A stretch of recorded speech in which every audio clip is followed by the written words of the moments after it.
Bugun erim hamma qarindoshlarning oldida tug'maysan deb hazil qildilar. Lekin buni yomon tomoni yo'q. O'zi erim shunaqa hazil qiladi.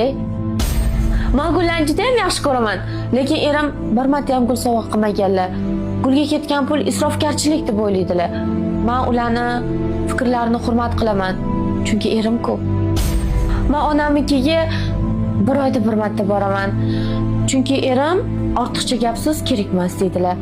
O'rtoqlarim bilan ham juda ham kam ko'rishaman, chunki o'rtoqlarim erim yoqmaydi.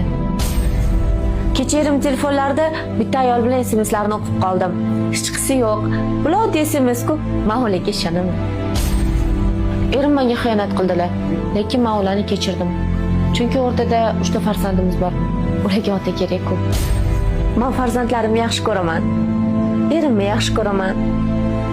Aytgancha, o'zimni ham yaxshi ko'raman.